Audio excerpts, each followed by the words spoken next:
Hi Scorpio, welcome to third eye tarot. ये एक general love reading है for the month of January. Video शुरू करने से पहले एक इम्पॉर्टेंट डिस्क्लेमर। वीडियो में बताई गई सारी बातें एक जनरल लव रीडिंग है, तो आप उन्हीं बातों को ले जो आपके साथ रेजोनेट करती हैं। जो बातें रेजोनेट न करती हों प्लीज़ उसे आप छोड़ दें। तो चलिए शुरू करते हैं।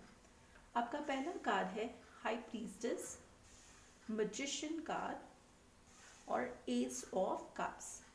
पर्सन बी जो है उनका पहला कार्ड है king of wands, strength card और 3 ऑफ पेंटिकल्स।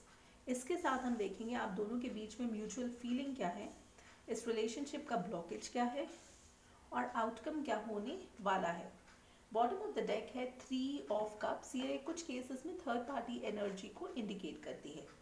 और जो पहला आपका कार्ड है वो है हाई प्रीस्टेस। इसका मतलब कीपर ऑफ द सीक्रेट्स। कुछ केसेस में हो सकता है कि आप कोई ऐसा सीक्रेट अपने पर्सन से शेयर नहीं कर रहे, आप अभी भी उस सीक्रेट को अपने पास रखे हैं, मगर आपके पर्सन को ये ऑलरेडी फीलिंग है कि आप कोई ऐसी बात उनसे छिपा रहे हैं ना। जो सेकंड कार्ड है वो है मैजिशियन कार्ड। इसका मतलब आप जो 4 एलिमेंट्स हैं उसको ऐसे यूज़ करने के बारे में सोचेंगे ताकि चीज़ें आपके हिसाब से हो।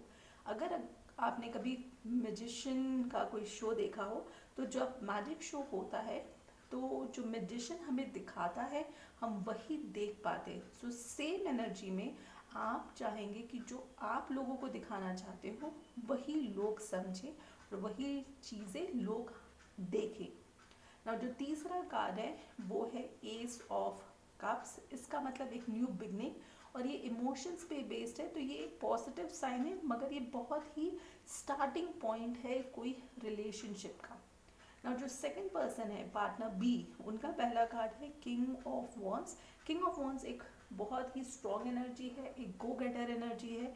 ये पर्सन जो चाहेंगे उस चीज़ को किसी न किसी तरह से अचीव कर लेंगे। जो सेकंड इनका कार्ड है वो है स्ट्रेंथ कार्ड। ये लियो की एनर्जी है। कोई एक सिचुएशन को डील करने में बहुत ज़्यादा करेज और ब्रेवरी की ज़रूरत पड़ेगी। और जो तीसरा कार्ड है वो है 3 ऑफ पेंटिकल्स। कुछ केसेस में हो सकता है ये पर्सन 2 लोगों के साथ एक साथ डील कर रहे हैं। जो म्यूचुअल फीलिंग है आप दोनों के बीच में वो है एस ऑफ स्पोर्ट्स। इसका मतलब दोनों को एक ऑनेस्ट कॉन्वर्सेशन करने की ज़रूरत है। हो सकता है आप दोनों को कोई ऐसी बात जो आपने सामने वाले के साथ शेयर नहीं करी, उस चीज़ को अब आपको शेयर करने की ज़रूरत है। जो ब्लॉकेज है इस रिलेशनशिप का वो है हैंग्ड मैन। मतलब आप दोनों थोड़े स्टक हैं, कोई सिचुएशन से बाहर निकलने के लिए आपको बहुत ज़्यादा टाइम लग रहा है। और जो आउटकम है इस रिलेशनशिप का वो है टेम्परेंस कार्ड। इसका मतलब आपको बैलेंस मेंटेन करने की ज़रूरत है। तो चलिए क्विकली देखते हैं कि इस पर्सन का इंटेंशन क्या है।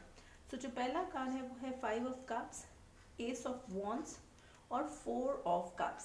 5 ऑफ कप्स का मतलब इस पर्सन को लग सकता है कि ये रिलेशनशिप बिल्कुल ही ख़राब हो चुका है, अब इसको ठीक नहीं किया जा सकता, बट ऐसा बिल्कुल नहीं है।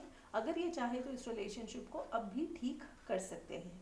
S of wands again new beginning को इंडिकेट करती है, मगर ये पैशन सेक्स पे ज़्यादा फोकस्ड है।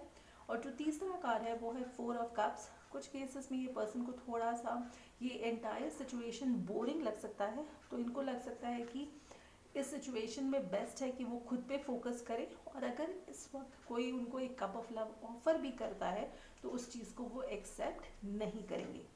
ना चलिए हम देखते हैं कि मोनोलॉजी ऑरेकल कार्ड्स का क्या मैसेज है। तो जो कार्ड का मैसेज है वो है a new romantic cycle begins. ना कुछ केसेस में हो सकता है ये साइकिल सेम पर्सन के साथ हो, मगर कुछ केसेस में ये भी हो सकता है कि आप इस रिलेशनशिप को टोटली छोड़कर एक न्यू रिलेशनशिप में मूव ऑन कर जाए। तो चलिए हम ये देखते हैं कि कौन सा क्रिस्टल है जो आप सभी की मदद कर सकता हो। सो जो क्रिस्टल है वो है एमोनाइट। क्रिस्टल का मैसेज है Are you spiraling round and round? Are you trying to find answers? It is time to stop, go within and allow yourself to step into the deep recesses of your mind and emotions in order to uncover the truth. Take time for reflection beside the ocean or a body of water. Now इसके साथ यहाँ पे arc angel Gabriel उनका भी एक message है जो कि मैं आप सभी के लिए डिस्क्रिप्शन बॉक्स में डाल दूंगी और आप वहाँ से पढ़ सकते हो। अगर आपको ये वीडियोस अच्छी लग रही हो तो प्लीज़ लाइक शेयर सब्सक्राइब करें, hit that bell notification. And जैसे मैं हमेशा कहती हूँ Stay safe, love yourself first.